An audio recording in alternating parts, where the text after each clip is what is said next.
Wow, ang sarap naman. Ang saya naman ng Valentine's ko. Dito ka na lang palagi sa tabi ko ha. Huwag ka na nga alis, huwag mo na akong iiwan. Oo naman, ano ka ba? Talaga? Mwah. Isay, uwi na muna ako. Balik na lang ako mamayang hapon. Baka gusto mong magkape muna. Hindi na, sa bahay na lang. Matanong ko nga pala, nabanggit mo sa akin dati na buntis ka. Kumusta na pala? Ha? Wala eh, false alarm lang. Hindi pala ako nagdadalang tao. Nagdadalang tayo lang pala. Ganun ba? O ano, kumusta naman ang tulog niyang dalawa? Nakatulog ba kayo ng maayos? Okay naman po, tita. Ako po maaga ako nakatulog eh. Iwan ko lang po dito kay Tisay kung anong ginawa niyan. Maagang nakatulog. Eh, dinig na dinig kumaray ang dalawa. Ikaw, Jun, parang ang bumubuhat ng mabigat. Sabi mo, ah, ah, ah. Narinig niyo pala yun, tita? Nanunubok pala kayo? Uy, hindi ah. Nagkataon lang, napadaan ako diyan sa may pinto, tapos narinig ko kayo. Ganun po ba? Nakakahiya naman. Pasensya na po, tita.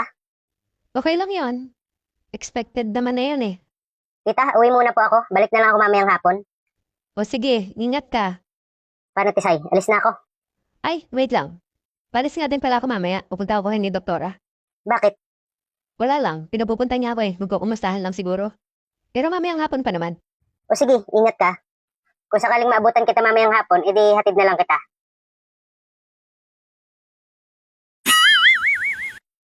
Wow naman!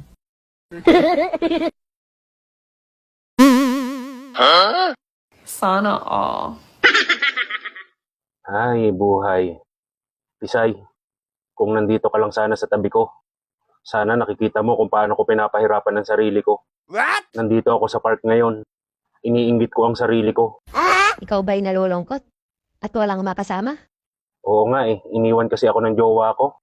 Ano pang hinihintay mo? Maglulo ka na. Tisay, ikaw ba yan? Oo, hindi ba halata? Pumunta ka ba dito para samahan ako? Oo. Wow! Di ba Valentine's Day ngayon? Akala ko kasi ang magiging kasama mo ngayon yung boyfriend mo eh. Anong boyfriend? Di ba ikaw ang boyfriend ko? Ay talaga? Ano bang pinagsasabi mo? Ikaw ang mahal ko, di ba? Wow, ang sarap naman. Ang saya naman ng Valentine's ko. Dito ka na lang palagi sa tabi ko ha. Huwag ka na nga alis, huwag mo na akong iiwan. Oo naman, ano ka ba? Talaga? Mwah. Namiss kita, Tisay. Tisay, parang iba na amoy mo ah. Parang medyo kulang ka na sa ligo. Bakit? Anong amoy ko? Medyo amoy aso ka na eh. Pero okay lang. Para sa akin, mabango ka. Wow Ganun naman! talaga pag mahal mo. Palaging mabango lang yung naaamoy mo. Sana all. Ang bango-bango.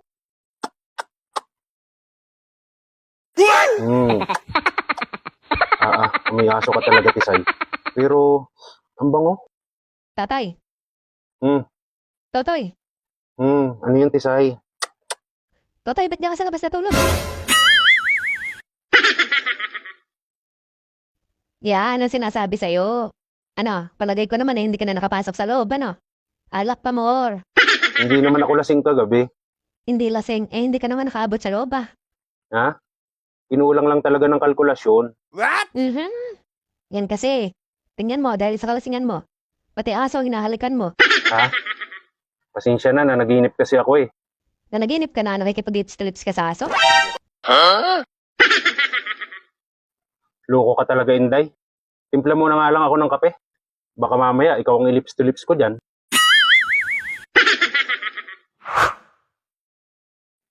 Ano, tol? Anong balita? Ha? Ayos. Doon ako natulog kay na Tisay kagabi.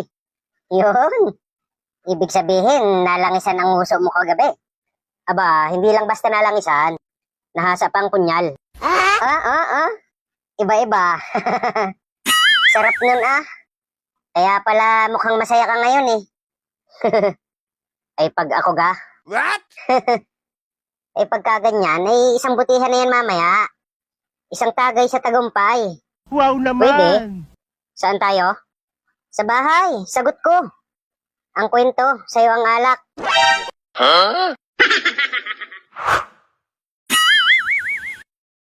Sir, mukhang okay na kayo ni ma'am ah. Siyempre. Binigyan ko ng magandang laban kagabi. Gapang naman siya. Hindi nga sir. Baka ikaw ang gapang sir. Uy, hindi ah. Anong palagay mo sa akin, weak? Agak nga si ma'am mo eh. Akala mo yung asong pinitik ang itlog eh. Pagkatapos namin sabay saludo ako eh. Mission accomplished. Wow, buti pa kayo sir. Sana all napapalaban. Huwag kang mag-alala, mapapalaban ka rin. Saan sir? Wala nga eh. Diyan, sa palad mo. Sir, ano kaya ibig sabihin ng panaginip ko? Bakit? Ano na panaginipan mo? Ano sir nasa park ako. Tapos biglang dumating si Tisay nakipagbalikan sa akin. Nako, masama yan. Bakit sir? Di ba ang panaginip kabaliktaran daw? Kung sa panaginip mo bumalik si Tisay, ibig sabihin hindi na yun babalik sa'yo. Siguro nga sir. Ang magaling pa, anunsyuhin mo na lang yung panaginip mo tapos itaya mo sa STL baka sakaling tatama. Anong anunsyo dun sir? Di kung anong edad ni Tisay, tapos ikaw 32. Bakit 32 sir? Di ba yun ang anunsyo sa mga uto? Mahal, pinapupunta ko si Tisay dito mamaya. Okay lang ba? Oo naman, ano ka ba? Namimiss ko na nga rin yung si Tisay eh. At bakit mo naman namimiss si Tisay? Ha? Ibig ko sabihin di ba, kaibigan mo? Oh, parang kaibigan ko na rin yun. Kaya, syempre, namimiss ko rin. Sigurado ka ha? Baka mamaya, iba na yung pagkamiss mo sa kanya ha? Hala, grabe naman, walang ganoon. Maganda ba si Tisay? Yung totoo, nagagandahan ka sa kanya no? Ha? Uy, hindi ah. Ano? Ibig mo sabihin, hindi maganda yung kaibigan ko? Hindi, ibig ko sabihin, maganda siya, pero mas maganda ka. Wow naman! Asus! Bola. Uy, hindi ah. Totoo kaya yun? Mas makinis nga hita mo dun eh. At saka mas maputi yung singit mo. Talaga? Thank you.